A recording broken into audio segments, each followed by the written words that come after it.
everyone, I'm here with my top 5 books for the year 2021. Now, I did not read as many books as I would have liked to have read this year. However, it is what it is. 2021 was a strange year. I think it was a difficult one for a lot of us, and I just didn't have as much reading time as I would have liked to have, but that's okay. I'm still going to tell you about some of the books I did read. Now, some of these books, even though they're in my top 5, I haven't entirely finished them, but that's okay. They're still on my list because they're really good, and I intend on finishing them into this, as we close out 2021 and get into 2022. So, first of all, I have 3 of the books are astrology books, and then 2 of them are not witchy or astrology books at all. So I'll go with those 2 first. So this is not in any particular order. It's just the top 5 ones. So first of all, earlier in the year, I read Rob Halfords Confession. He is the lead singer of Judas Priest, if you don't know who he is. So I like reading rock biographies, especially autobiographies where somebody talks about their life and their experience. But this one was particularly interesting because Rob Halford is gay. And for years and years, he hid that, and he only came out in the late 90s. So considering, Judas Priest has been around since about 1970, that's a long time. And it was interesting hearing about his experiences growing up as a gay young man in the 50s and 60s, and his experience, being in a heavy metal band and having to hide his sexuality from other people. So it was a very, very interesting book. I thought it was very, very honest about things, and I didn't think it was overly gratuitous with some of the sex and everything, because I think it could get that way, but all of the stuff that's in there is really part of the story and part of him coming to accept himself and love himself. So this is a really nice book. So even if you don't, if you're not into heavy metal or anything, if you're interested in those kind of stories, then I think this one is something people might be interested in. And if you do like heavy metal autobiographies, then you would like this as well. So I enjoyed this book. I thought it was quite good. The other book I read that's not an astrology book is the How to Break Up with Your Phone. Now, I put up a video this week about why I'm taking a social media break, and a big part of that earlier this year is I read this book, and this is it's not a long read. It's really interesting about just the effects that social media has on us and how the algorithms work, and how we can get sucked into things, and it's just really interesting. So this isn't about throwing your phone away, although some people might want to.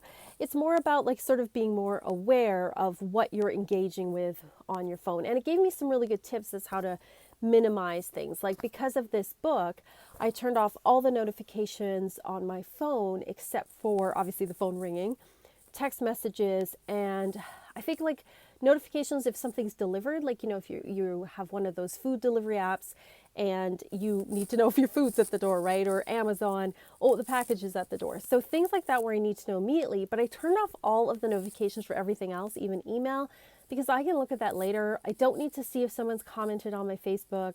I can see that later. So it really helped me to not just pick up my phone all the time. Also putting my apps into folders helped me organize things. It just has some really practical tips on how to manage your phone, how to manage things with social media, re-examine your relationship with your phone and with social media. So it's a really good little book. I highly recommend it. Now for the astrology books. So the first astrology book is one that I got, I think about halfway through the year, probably in the summertime. I got Cosmos and Psyche, and as you can see, I'm about halfway through the book. This is a pretty big book. It is about 550 pages, so pretty big, and it is very academic. So Richard Tarnas is a philosopher, and he does write like an academic, and he wrote the what's it called? The Western Mind, and it's sort of like a classic in certain philosophy schools. And this one is about astrology and the movements of the larger planets. I mean the outer planets. So things like Pluto, Uranus, Neptune, Saturn, and how that affects historical cycles. It talks a lot about the cycles that occur with Uranus, for example, being cycles of revolution and change.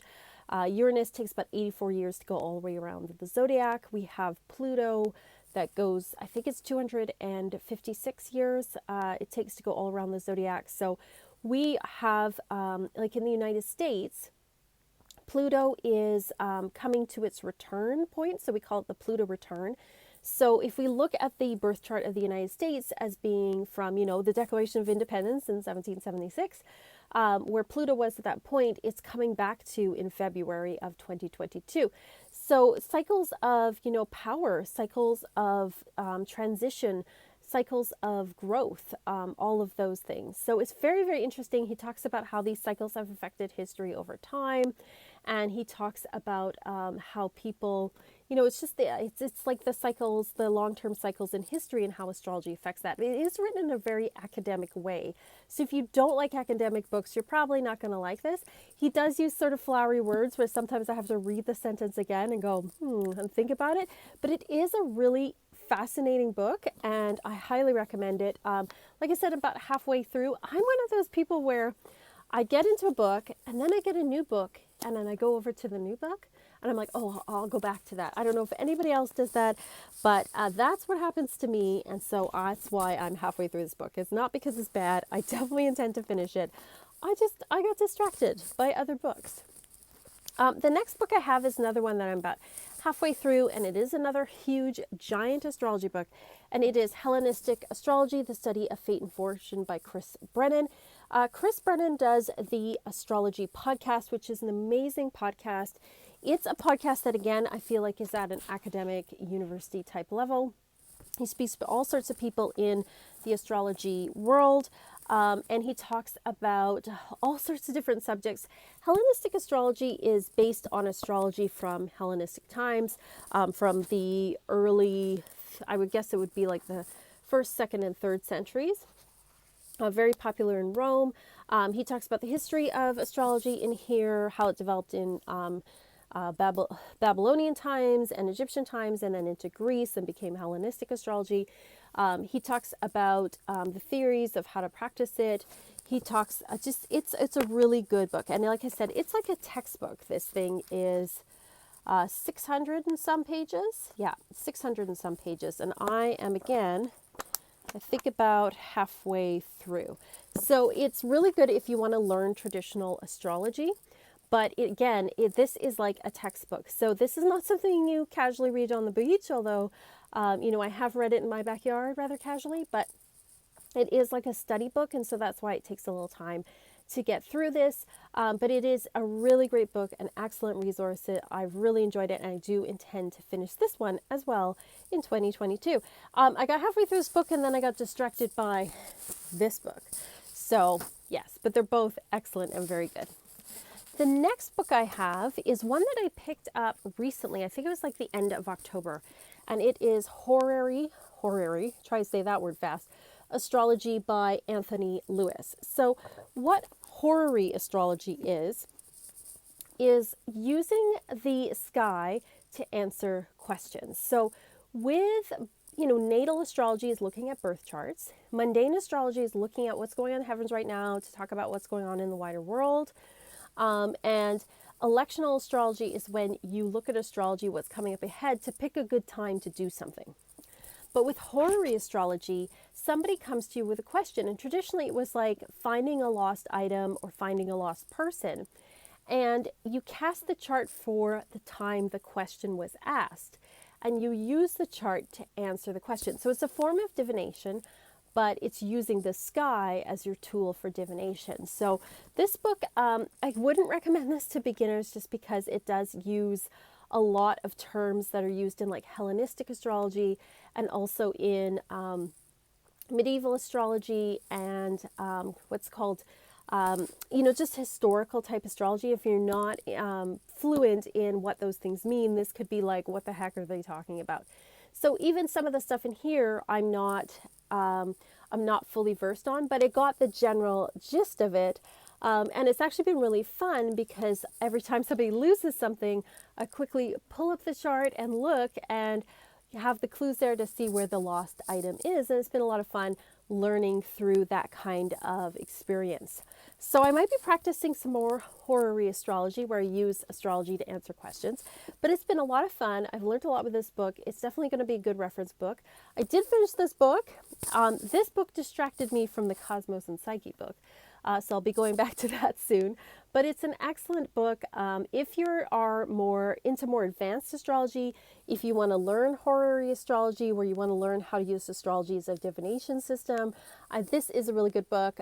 Good place to start, and I really enjoyed it. And it was very strange because I saw in the bookstore, and this is not your typical, like, it's not a beginner's astrology book. It's not your typical astrology book that you would find at all.